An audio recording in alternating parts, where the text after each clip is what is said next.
రైతుల ఆదాయం పెంచుకోవటానికి, వారి జీవన శైలిని మెరుగుపరుచుకోవటానికి వ్యవసాయంతో పాటు వ్యవసాయేతర పనులు చేయటం అనేది చాలా అవసరం. అలాంటి వాటిలో రైతులు తాము పండించే పంటల నుంచి విలువ ఆధారిత ఉత్పత్తులను తయారు చేసి వాటిని విక్రయించటం ద్వారా ఆదాయం పెంచుకోవచ్చు. ప్రధానంగా చిరుధాన్యాలతో తయారైన ఉత్పత్తులకు మార్కెట్లో గిరాకీ ఉంది. ఈ క్రమంలో ఆ డిమాండ్కు తగ్గట్లుగా రైతే చిరుధాన్యాలను పండించే చిన్నపాటి ప్రాసెసింగ్ పరికరాలతో విలువ ఆధారిత ఉత్పత్తులను తయారు చేసి మార్కెట్ చేసుకోవటం వల్ల లాభాలను సాధించవచ్చు. అందుకే ఆమదాల వలస కేవీకే శాస్త్రవేత్తలు మిల్లెట్స్తో విలువ ఆధారిత ఉత్పత్తుల తయారీపైన ఔత్సాహిక రైతులు, గ్రామీణ యువత, మహిళలకు ఉచిత శిక్షణ ఇస్తూ వారిలో నైపుణ్యాన్ని పెంచుతున్నారు. ఈ నేపథ్యంలో చిరుధాన్యాల్లో ఉన్న పోషక విలువలు, వాటి ఉత్పత్తుల తయారీపైన గృహ విజ్ఞాన శాస్త్రవేత్త డాక్టర్ భాగ్యలక్ష్మి గారి సలహాలు, సూచనలు మీకోసం. చిరుధాన్యాలైన సజ్జల్లో అలానే కొర్రల్లో మనకి రక్తహీనత తొలగించే ఇనుము అనే పోషక పదార్థం ఉంది. ఈ ఇనుము ఆహారాల్లో ముఖ్యంగా రక్తహీనతని తొలగిస్తుంది. ఇది సజ్జల్లో చాలా ఎక్కువగా ఉంటుంది.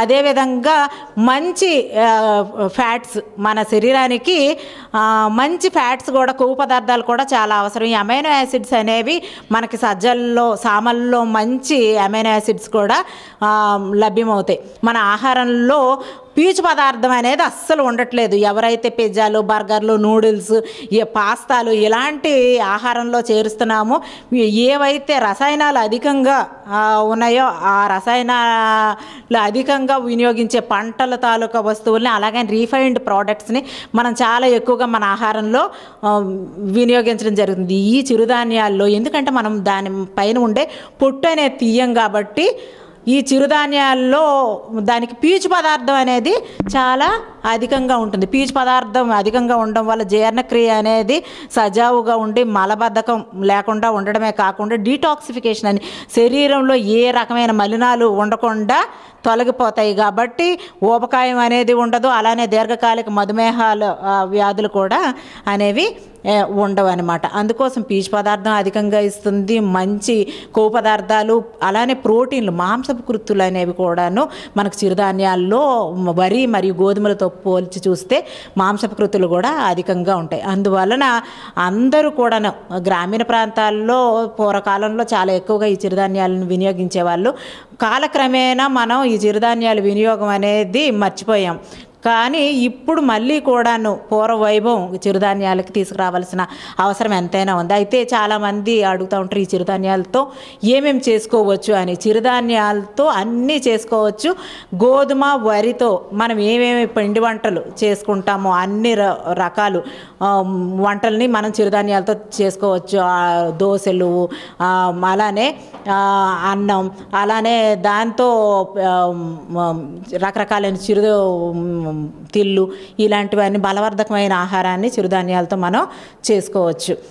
అయితే చిరుధాన్యాలుకి పొందుతున్న ప్రాచుర్యం బట్టి చాలామంది ఔత్సాహిక యువత, స్త్రీలు, అలానే గ్రామీణ రైతులు కూడాను ఎవరైతే చిరుధాన్యాలను పండిస్తున్నారో వాళ్ళని ఇదే చిరుధాన్యాలతో విలువ ఆధారిత ఉత్పత్తులు తయారు చేయటం అనేది ఒక స్వయం ఉపాధి మార్గంగా వాళ్ళు ఎంచుకొని రకరకాల